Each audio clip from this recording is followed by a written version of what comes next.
अब मैं हमारे मजबूत लीडर और सम्माननीय प्रेमाराम जी नेत्रा से निवेदन करूंगा कि आज के इस सारनेश्वर जी के ऐतिहासिक मेले को संबोधित करें। सम्माननीय प्रेमाराम जी।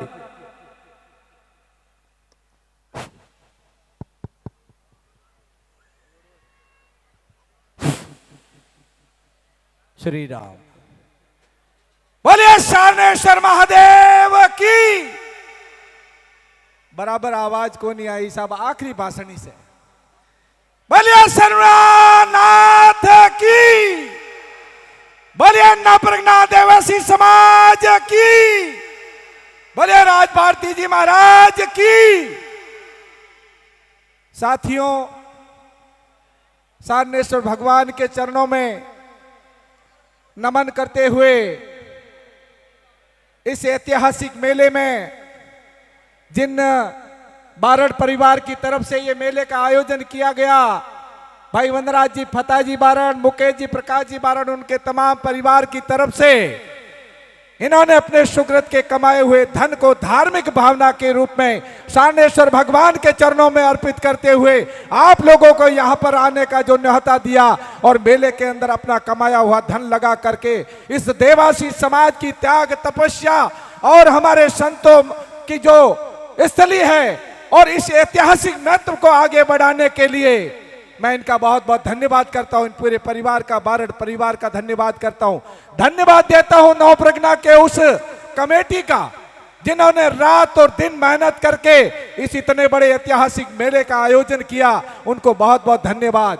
और धन्यवाद देता हूं नवप्रज्ञा के उन तमाम पंचों को, साथियों को, युवाओं को, माताओं और बहनों को कि आप लोगों ने एक सुंदर आयोजन करके पूरे भारतवर्ष के अंदर सारनेश्वर मेले का जो यहाँ पर महत्व बढ़ाया है, पूरे राजस्थान में नहीं पूरे भारतवर्ष के अंदर।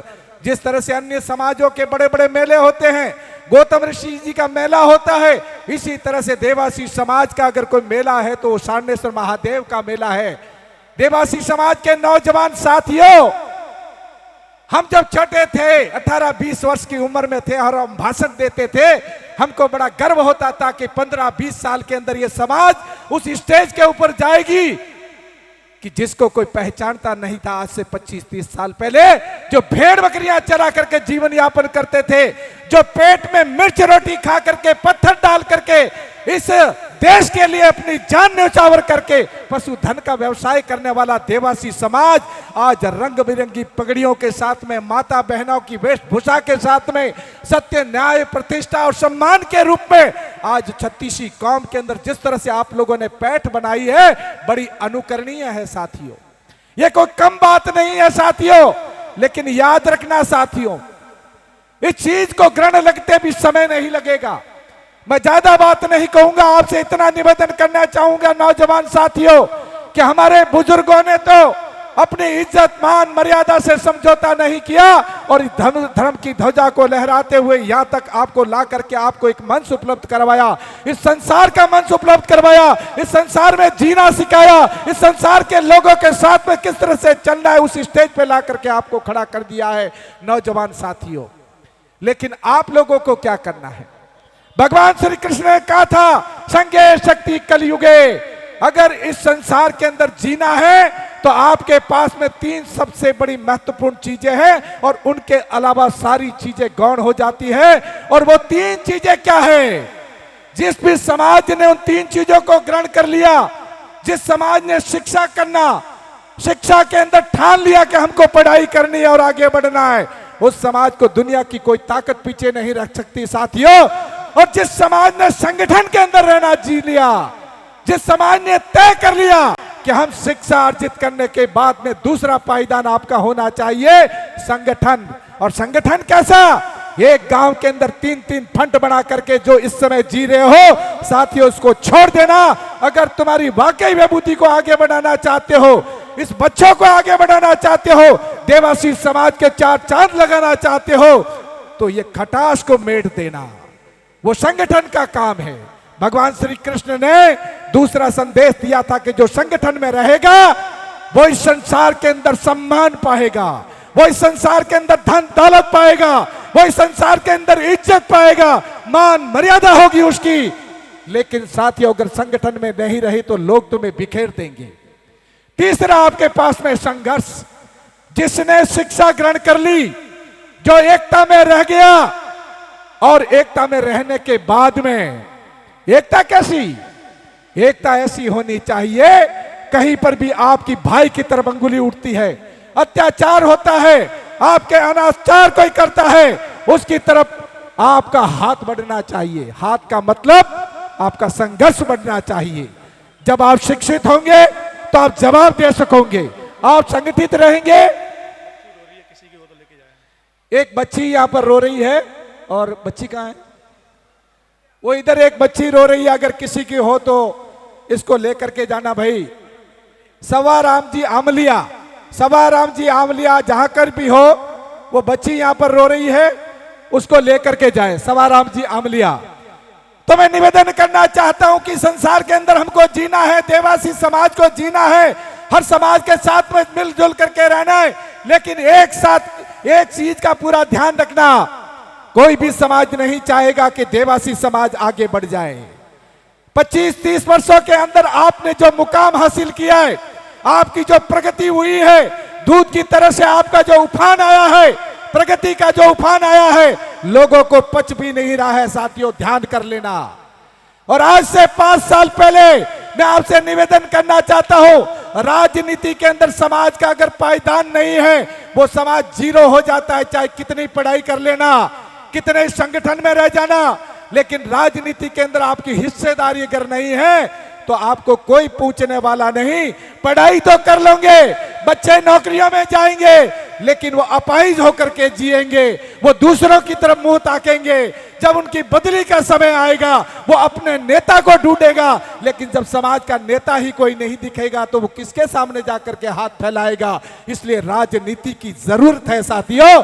और संसार के अंदर भगवान के बाद में अगर कोई किसी आम साधारण का भला कर सकता है, इंसान का कोई भला कर सकता है, वो सिर्फ और सिर्फ एक राजनीति है। आप खूब धन कमा लेना, अपने घर में खूब पैसे टक्के इकट्ठा कर लेना, उससे समाज का विकास नहीं होने वाला है। ठीक है, आप अमुक जगह पर कहीं सहयोग कर लोगे, लेकिन जिस दिन आपके जहन के अंदर ये 3 चीजें आ गई, और जिस दिन आपकी अकल के अंदर ये बात ठस गई कि हमारे लोग अगर राजनीति में होंगे तो राजनीति के अंदर हमारा वर्चस्व होगा, मैं साथियों निवेदन करना चाहूंगा, पाली, जालोर, सिरोही, जोधपुर, बाड़मेर के अंदर देवासी समाज की संख्या कोई कम नहीं है। 15 से 20 सीटें ऐसी हैं जो सीधा देवासी समाज चाहे तो उसको प्रभावित कर सकता है और राजनीति की दिशा और दशा तय कर सकता है। लेकिन हम उस वक्त भूल जाते हैं। ये तो अगर महाकुंभ अगर ये जोधपुर के अंदर नहीं हुआ होता तो याद रखना देवासी समाज के नौजवान साथियों, कहीं फिर तुम्हारा वो समय नहीं आ जाए कि 5 साल पहले आज 00 हो गए थे, ना कोई कांग्रेस में था, ना कोई बीजेपी के अंदर था। ये महाकुंभ हुआ जब आपके वापस 1 और 1 2 हो गए हैं। और वहां पर महाकुंभ के अंदर क्या हुआ था? महाकुंभ किस लिए किया गया था? महाकुंभ सिर्फ इसलिए किया गया था कि देवासी समाज की नफरी को देख करके, देवासी समाज की तादाद को देख करके, उसके वोटों को देख करके देवासी समाज के एमएलए का अनुपात बढ़ जाना चाहिए। हम वहां पर 4 और 5 की बात करते थे साथियों, लेकिन एक से दूसरा भी नहीं बढ़ा किसी पार्टी के अंदर। ये पार्टियां आपकी कीमत सिर्फ इतनी करती है। मैं थोड़ा कड़वा बोलूंगा, लेकिन याद रखना, ये नेता लोग कभी नहीं चाहेंगे कि कोई दूसरा नेता पैदा होकर के टिकट लेकर के आ जाए। बड़ी मछली छोटी मछली को खाती है, लेकिन याद रखना, जब तक उस नेता और नायक का फर्ज बनता है, अगर वो एमएलए एमपी है, उसका दायित्व बन जाता है कि वह उस जिले के अंदर अपने अनुयायी पैदा करे, अपने राजनीति के लोग पैदा करे, अपनी सेकंड लाइन को पैदा करे। और अगर कोई सेकंड लाइन को पैदा नहीं करता है, वो हमारा ही भाई है, लेकिन उसे अंदर खाने समझा देना, क्योंकि दुर्गति होते हुए समय भी नहीं लगता, 00 होते हुए समय भी नहीं लगता, क्योंकि जनता सब देखती है। इसलिए मैं आपसे निवेदन करना चाहूंगा, मैं आपसे कहना चाहता हूं, 3-4 महीने के अंदर आपकी परीक्षा की घड़ी आई हुई है। आप ये मेले कितने ही करना, खूब करना, दान देने वाले खूब मिलेंगे। 2031 तक धन्यवाद देता हूं धर्म की ध्वजा लहराने वाले उस देवासी समाज के सपूतों को जिन्होंने सानेश्वर जी के मेले की बोलियां ली हुई है 2031-32 तक का, जहां तक मेरे को जानकारी है। उनको बहुत बहुत धन्यवाद है, वो समाज के लिए समर्पण दे रहे।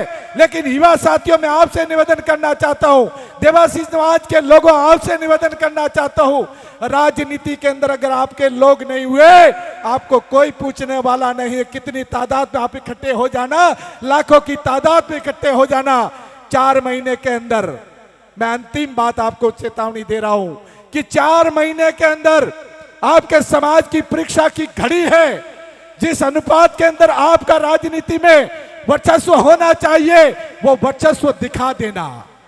एमएलए और एमपी के टिकट लेना तो बड़ी बात है, लेकिन समाज अगर तय कर ले, समाज का संगठन तय कर ले, जिस तरह से शिकारपुरा के अंदर वहां के समाज के लोग राजनीति करते हैं, वहां राजनीति की फसलें कटती है, मुख्यमंत्री अपने आप चरणम गच्छामी होता है, सारे नेता जाकर के भाजपा और कांग्रेस के चरणम गच्छामी होते हैं। क्या आपकी समाज के पास में कभी वो बड़े नेता आकर के कहते हैं कि आपकी समाज को कितना टिकट दिया जाए? ये सारी राजनीति की फसलें वहां काटती है। मैं किसी समाज की बुराई नहीं करता हूं, मैं तो धन्यवाद देता हूं ऐसे समाजों को जिन्होंने अपना वर्चस्व कायम किया। अरे आप लोग वर्चस्व क्यों नहीं कायम कर सकते? आप मेरे भरोसे मत रहिए, किसी नेता के भरोसे भी मत रहिए। नेता आपकी बात करता है, आपकी बात की आगेवान रहता है, आपके लोगों को आगे बढ़ाने का काम करता है, निसंदेह उसके साथ में समर्पण होना चाहिए। लेकिन कम से कम मुखर होने का जमाना है।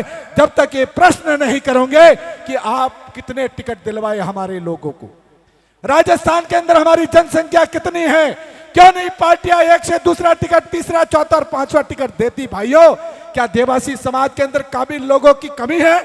क्या देवासी समाज के अंदर काबिल लोग नहीं है? मैं धन्यवाद देता हूं 2 लोगों को जिन्होंने तो आज दिन तक आपकी इज्जत को बरकरार रखा है। ये उन 2 लोगों का काम नहीं है, मैं उनको एक तरफ करता हूं, लेकिन आप लोगों का फर्ज बन जाता है। सामाजिक पंचायती होनी चाहिए। इलेक्शन से पहले आपके लाखों की तादाद में जिस तरह से मेले के अंदर आते हो, इस तरह से समाज के अंदर 5 साल का एक आयोजन कम से कम होना चाहिए, और वो चुनाव से कम 6 महीने 12 महीने पहले होना चाहिए। देवासी समाज की आवाज उठनी चाहिए, प्रबुद्ध लोग उसके अंदर होने चाहिए, जो समाज सेवक और समाज की बातों को करते हो, उन लोगों को समाज की दशा और दिशा तय करने का अधिकार देना चाहिए। और वहां पर यह तय होना चाहिए, चाहे वो कांग्रेस हो, बीजेपी हो, बसपा हो, चाहे लोकदल हो, चाहे कोई और पार्टी हो, वहां पर उनको चेताना चाहिए बुला करके कि इस बार अगर आपने हमारी समाज के 2 से 3 टिकट नहीं करिए तो मुंह फेर लेना, हमारी तरफ कहीं मुंह मत करना, हम तुम्हारी तरफ नहीं आएंगे। और जब तक इन लोगों को डर पैदा नहीं करोगे, जब तक इन लोगों को डर पैदा नहीं करोगे, तब तक ये आपको टिकट देने वाले नहीं है। साथियों, मैं उन 2 लोगों को दोष नहीं देता, ये समाज का दोष है। आपके अंदर ये लीडरशिप होनी चाहिए, आप लोग आगेवान होने चाहिए, हमारे युवा आगे आने चाहिए। इसलिए ये 3 महीनों का जो अभी समय आ रहा है, 2 मिनट में मैं मेरी बात को समाप्त करता हूं। देवासी समाज के नौजवान साथियों, 2026 का जब ये सानेश्वर जी का मेला जब ये वापस आवे, तो आप उस उमंग के अंदर यहां पर आने चाहिए, और आपको लगना चाहिए कि आज अगर सिरोही जिले के अंदर, पाली जिले के अंदर, जालोर के अंदर, बाड़मेर के अंदर, जोधपुर के अंदर जो भी हमारे जितने वार्ड पंच है, जितने सरपंच है, जितने प्रधान है, पंचायत समिति के सदस्य है, उन लोगों को संख्या बढ़ाइए, और वो संख्या आपसे बढ़ेगी। आप अपने गांव की खटास को दूर कर लीजिए। 4 महीने के बाद में पंचायत राज के और निकायों के चुनाव आ रहे हैं, आपकी परीक्षा की घड़ी है। और नहीं तो केवल लोग हंसी करेंगे कि सिरोही जिले के अंदर रेवाड़ी समाज का मतदाता 50,000 से क्रॉस है, 60,000 के लगभग वोट है। अरे तो कम से कम 60,000 से ऊपर आपके वोट है, तो कम से कम 60 एमएलए भी आपके, 60 आपके सरपंच होने चाहिए। कम से कम इस जोधपुर संभाग के अंदर 3 से 4 आपके एमएलए होना चाहिए। मैं किसी समाज का नाम नहीं लूंगा, आपके बीच में आकर के गए हैं, उन लोगों की नफरी आपसे आधी है, और उसके बावजूद भी आज उनके 4 एमएलए और 1 एमपी है, और आपकी नफरी दूना है उनसे, उसके बावजूद भी आप सिर्फ 1 एमएलए के ऊपर राजी होकर के बैठे हुए हो। यह हमारे लिए सोचने का विषय है। वो लोग तो आपके बीच में काम कर रहे हैं, मैं उनको दोष नहीं दे रहा हूं, न रतन जी को दे रहा हूं, न ओटाराम जी को दे रहा हूं, लेकिन ये हमारे समाज की सोच होनी चाहिए। आने वाला समय हमारा राजनीति का होना चाहिए, और राजनीति का अगर करना चाहते हो, आपके बच्चों को आगे बढ़ाना चाहते हो, हर गांव की समस्या को मिटाना चाहते हो, हर जगह आपका एमएलए काम आने वाला नहीं है। वह आपका वार्ड चाहिएगा, पंचायत के अंदर सरपंच आपका होना चाहिए, पंचायत समिति का सदस्य आपका होना चाहिए, जिला परिषद का मेंबर आपका होना चाहिए। आपकी समस्या तो स्वतः ही खत्म हो जाएगी। और लोकतंत्र का कायदा है कि जो आवाज उठाते हैं उनकी आवाज को सुना जाता है, और चाहे लाखों की भीड़ हो, मुर्दों की तरफ अगर रहते हैं उनकी आवाज को कोई नहीं सुनता, और उनकी गिनती कुछ भी नहीं होती। उनकी गिनती तो सिर्फ भेड़ बकरियों के बराबर हो जाती है। लोग हमें 20-25 साल पहले भेड़ बकरियां ही समझते थे कि ये देवासी समाज ये राजनीति के अंदर क्या करेंगे, लेकिन आपने रिजल्ट दिया है। मैं किसी की कटाक्ष नहीं करता, और मैं उन नौजवान साथियों को अंत में एक निवेदन करना चाहता हूं। जब दुख होता है, क्योंकि हमने जीवन में संघर्ष किए हैं, और संघर्ष के समाज के लिए संघर्ष किए हैं। हमारा प्रथम उद्देश्य समाज के लिए है कि अगर ये समाज हमारी है तो हमारी राजनीति है, हमारे पीछे हमारा समाज है तो हमारे को पार्टियों में कई जगह मिलेगी। नेताओं के दिमाग में जिस दिन ये बात आ जाएगी, वो आपकी कदर करना चालू कर देंगे। इसलिए आज 4 महीनों के अंदर पहला काम आपका है, आपके वार्ड पंच ज्यादा से ज्यादा हो, आपके सरपंच ज्यादा से ज्यादा हो, पंचायत समिति के मेंबर हो, जिला परिषद के सदस्य हो, आपके प्रधान बने, आपके प्रमुख बने। फिर आप देखना राजनीति की बिसात के साथ में इस समाज को कितने 4 चांद लगते हैं। मेरी बात को अगर किसी को अदरवाइज लगी हो, उसे माफ कर देना। संघर्ष हमारा होना चाहिए, समाज के अंदर सामाजिक नेता होना चाहिए, लेकिन सामाजिक नेताओं का मतलब यह नहीं है कि संगठन की जहां पर होड़ लगती है ना, वहां पर संगठन कमजोर हो जाता है। आप किसी से होड़ मत करिए, इस समाज के लिए संघर्ष करिए। यह समाज सदैव आपके साथ में रहेगा। साथियों, मैं आपको निवेदन करना चाहूंगा, आपने यहां पर एक छोटा मोटा संघर्ष किया था पिंडवाड़ा तहसील के अंदर। मैं उस गांव का नाम नहीं लेना चाहता, लेकिन कांग्रेस की सरकार को जक मार करके ऑनर किलिंग का कानून सिर्फ और सिर्फ देवासी समाज के उस संघर्ष और जुलूस के रूप में जो आपने शक्ति दिखाई, आपके भाई को न्याय दिलाया, उसके ऊपर राजस्थान सरकार को झुकना पड़ा था। और अशोक गहलोत जी ने ऑनर किलिंग का कानून ला करके पूरे देश के प्रदेश के ऊपर लागू कर दिया। इसको कहते हैं ताकत, इसको ताकत कहते हैं। और रहा सवाल, हमारे पूर्व वक्ताओं ने कहा, बिल्कुल देवासी समाज का शौर्य, देवासी समाज का प्रदर्शन, देवासी समाज की शक्ति और भक्ति निराली है। अगर कोई हमें कम आंकता है वो हमारा दुश्मन है, चाहे वो किसी भी समाज का बंदा हो। अगर हमें कोई गिराना चाहता है, हमारे भाई को गिराना चाहता है, हमारे राजनीति के आदमी को गिराना चाहता है, ऐसे लोगों को तुरंत गिरा देना, ऐसे लोगों को कभी वोट मत देना। आपका भाई आपके लिए प्रथम होना चाहिए, आपका भाई आपके लिए सर्वोपरि होना चाहिए, चाहे वो आपका दुश्मन ही क्यों नहीं हो। आपके उसके बनती है या नहीं बनती है, इस बात को अंगीकार कर लिया तो सही मायने में हमको इसका लाभ मिलेगा। और मैं अंत में लास्ट, ये बड़े उतावले लेकिन मेरा अंतिम भाषण है, मैं आपसे निवेदन करना चाहूं, बिल्कुल वक्ता शायद नहीं होंगे या हो भी सकते हैं, मैं बस लास्ट में मेरी बात को खत्म करता हूं। मैं धन्यवाद देता हूं पूरी टीम को, चौगाराम जी और ये जो हमारे भाई जितने हैं उनको सबको धन्यवाद देता हूं। हमारे सोशल मीडिया के ऊपर बहुत कमेंट्स चलते हैं, और कमेंट्स किस बात के चलते हैं, एक दूसरा की प्रतिस्पर्धा लगाइए और लगनी चाहिए, लेकिन काम ऐसा करना चाहिए कि चुपचाप में लोगों को दिखना चाहिए। आप प्रदर्शन करके निकलोगे तो आपको 100 तरह के लोग आपके बीच में कानूनन खड़े हो जाएंगे, आपकी परेशानियां पैदा कर लेंगे। आपको मैं उदाहरण देना चाहता हूं, 2011 ये चौगाराम जी वकील साहब आपके यहां पर बीच में हैं, सुमेरपुर के नौजवान साथियों ने किसी तरह की लाग लपेट और इतना संघर्ष किया कि सीवरेज हादसे के अंदर हमारे 2 बच्चे काल कलवित हो गए। उनको 11-11 लाख का मुआवजा तो दिलवाई है नीरज के पवन कलेक्टर से। आज सुमेरपुर के अंदर जो स्वामी विवेकानंद बस स्टैंड है, उसके पास में मानवता सर्कल के नाम से, सक्ताराम और उस घिसूलाल के नाम से देवासी समाज का एक नया इतिहास बना करके नगर पालिका ने जमीन भी आवंटित कर दी, और वहां पर बोर्ड भी लग गया, और हमारे दोनों उन सपूतों के नाम पर वहां पर मानवता सर्कल का निर्माण होगा। इसलिए नौजवान साथियों, संघर्ष करो, लेकिन संघर्ष समाज के लिए होना चाहिए, समाज के बिखराव के लिए नहीं होना चाहिए। अंत में मैं मेरी वाणी को विराम देता हूं। मेरे कहने में जज्बाती हो करके कुछ ज्यादा कह दिया हो, किसी को खटास लग गई हो, दिल में चुभ गया हो, जरूर चुभेगा तो मुझे माफ कर देना। मैं आपका ही बेटा हूं, मेरी पीड़ा है और मैं जो जैसा देखा वैसा मैंने यहां पर बखान कर दिया। अंत में लास्ट में मैं मेरी वाणी को विराम देने से पहले आप सभी से क्षमा मांगता हूं। अपना भाई समझ करके मुझे माफ करना। जय हिंद, जय भारत, भले शर्मानाथ की जय हो। भले शानेश्वर महादेव की। श्री राम।